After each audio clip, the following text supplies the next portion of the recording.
Hi, this is Ian Linklip, the Consumer Insider. Today I want to talk to you about protecting your credit and your ability to get credit during this financial crisis. We're in the middle of it right now. It's March 26th. We're here in Michigan, and I'm under a shelter-in-place order. There are many states that are under similar orders. There's a few that are not, but by the time we're done, I suspect that pretty much every state in the country is going to be under a shelter-in-place order, and nobody's going to be out there working. Nobody's going to have jobs to rely on, and they're going to have no income. So we don't know how long this is going to last, but at this point, we're pretty sure that it's going to last at least a month. It may go 2, it may go 3 months, but whatever happens and however long this goes, we are all going to need to survive for right now on the money that we have in our bank and the credit that we have available and that we can get. So once we run out of cash, the only thing that we're going to have is our relatives and our friends, and they're probably going to be in the same circumstances that we are. So we're probably going to need to go out and get credit when this is all done, and maybe even sooner. During this time, if you miss your payments on any of your credit cards, if you go into default or if you are late, you are going to take a knock to your credit score that may make it way more difficult to get credit after this is done, and you may have a much harder time than you need to getting back on your feet. That's why right now it is of absolute paramount importance that everybody make sure that they take steps to protect their credit so that when this is all done, when the dust settles and we're back to work, that we have that credit there, that we have that ability to get the money that we need to make payments, to pay tuition, to pay mortgages, keep food on the table, whatever it is that you need to do. Your credit is the thing that's going to help you do this when this is all done. So if there was ever a time when you actually needed to rely on your credit, this is it, and we need to take some steps to preserve this.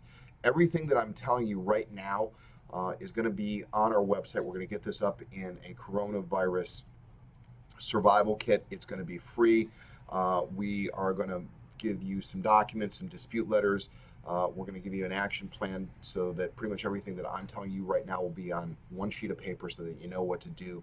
And we're going to backfill with some other videos that help you to do some more specific tasks that I'm going to outline here today. But keep posted to our website at consumerlawyers.com for that coronavirus survival kit, and we're going to get through this together.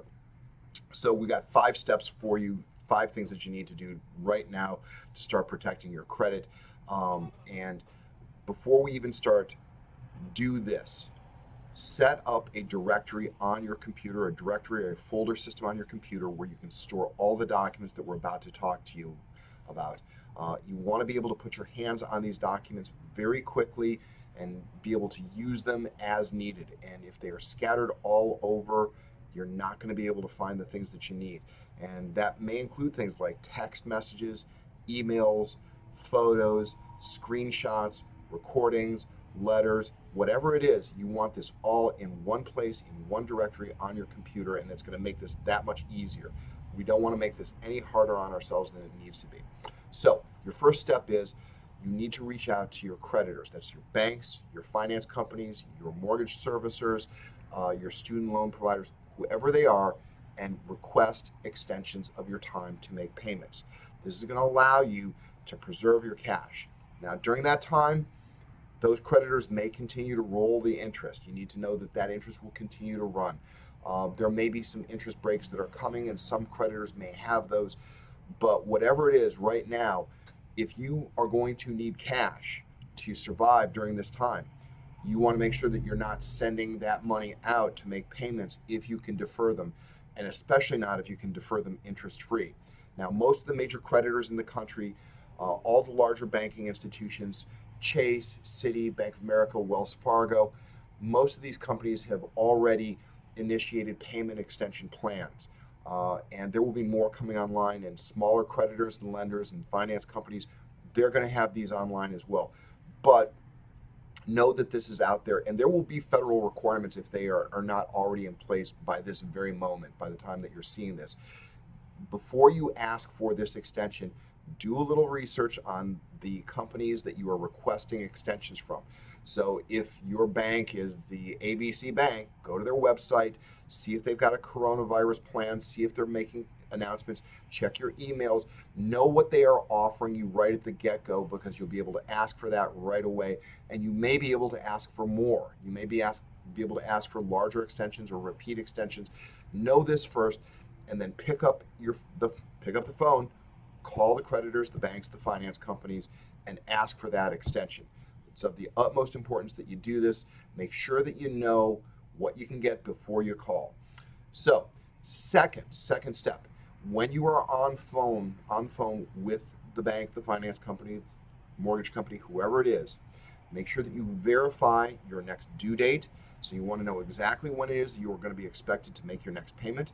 You want to know exactly how much money that is going to be at the time, and make sure that you ask to reduce that to as little as you possibly can.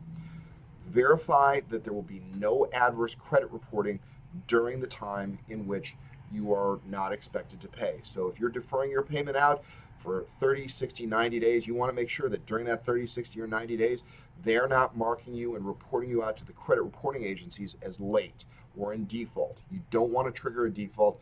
That is the most important thing to confirm in this conversation, because it is the whole point of what we're doing. We're trying to preserve your credit so it's available after the virus outbreak is done.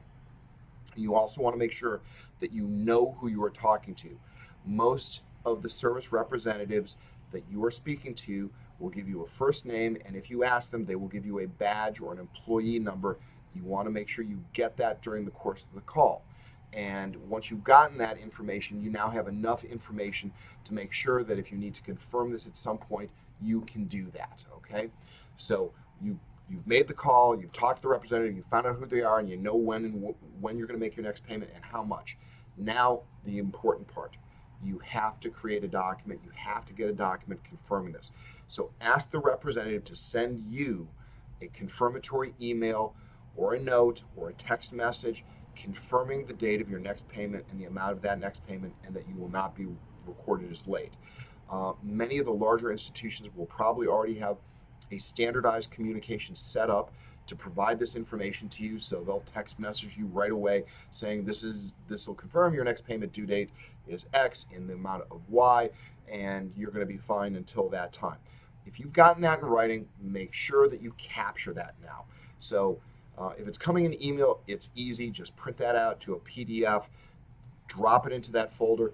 If you are getting that back in the form of a text message, because you've set up a text messaging with your account, make sure you take a screenshot of that text message in case you lose your device, or in case you have you lose your subscription, whatever it is. Take that image, whatever it is that you have, and put it into that folder that we talked about setting up at the outset of the video. So it's right there and you know exactly who it's from. Okay, save it with the name of the creditor right there, and you will have the evidence that you need in case there's a problem down the road. And that's what we're preparing for, is these problems down the road, because we are indeed in really difficult times, and you don't want to fall through the cracks as these things are going forward. So if the representative is with a smaller lender, they may not have a standardized text message. They may not be able to drop a note into your account that you can see and print. Whatever it is, if you cannot get a written confirmation back from them to you, you want to get an address where you can send an email or a confirmatory letter to them. And that letter would say something like this: Dear Mr. Bank, I have just spoken to your representative, Joe. He has confirmed for me that you are deferring my payments, and my next payment will not be due until X date, and I will pay Y amount at that time. And it is also my understanding that you will not mark me as late to the credit reporting agencies during that time. So now you send that out to them either by email, by text, by letter. And if you send it by a letter, you want to make sure that you keep a copy of that letter in your file, scan it, and drop it into that folder. But you've now confirmed that in writing. And even if you have not gotten them to send it to you, there is a writing that you have, and you close that writing out by saying, if I've misunderstood anything, please let me know immediately. Any reasonable person who looks at that and reads that would understand that you've had that communication with the representative, you've identified them by their name and their badge number, and you have told them, if there's a problem, if I misunderstood, correct it. pretty much anybody who reads that will understand that you've taken those steps and that they have agreed to that extension, and that will be your proof that you have had that conversation and received that extension verbally from their representative. Now you take all of this, you save this into the folder that we talked about, and now we're ready for the last step. The last step is you are going to monitor your credit reports during this time, and you are going to be ready to make a dispute. If the creditor marks you as late during this time, now we're in a position where we're going to have to dispute this, and you're going to have the documents that you need. Those are all going to be in that folder that we set up at the front end, and you'll be able to write a dispute letter to the credit reporting agency saying, "Dear Mr. Credit Bureau, I had an agreement with the bank, and attached are the confirmatory documents that we have proving that I got this extension. My payment was not due, and they have marked me as late improperly. This is obviously a mistake. Please correct it. Here are the documents." And you save a copy of that dispute letter down to the folder. And now you should be protected, because at least that way you will be able to get this unwound from the credit reporting agencies if there is a problem. Now, just a couple of quick notes, and we're going to follow up with this in later videos and on the website and on our Facebook page. Many of the credit reporting agencies are instituting coronavirus policies about lates and late payments and defaults during this time. I haven't been through all those yet. We expect to be going through those and posting some more videos and giving some more information to people. And we're going to try and collect some of those coronavirus notices from the larger institutions and have those on the website as well. But during this time, please take every step that you can to protect your credit, preserve your cash, because we're probably going to need it. So again, the web address that you're going to go to is consumerlawyers.com. That's where we're going to put the coronavirus credit survival kit, and you can stay posted there for more information. You can also check our Facebook page. We'll post it up there for the Michigan Consumer Law Center. That's it for today. I'm Ian Linklip. Thank you very much for watching this. Please, if this is a helpful video, please hit the like button and forward it on to somebody who needs it. Pay it forward. We all need to take care of each other in this time. Everybody out there, please stay safe. Thanks much.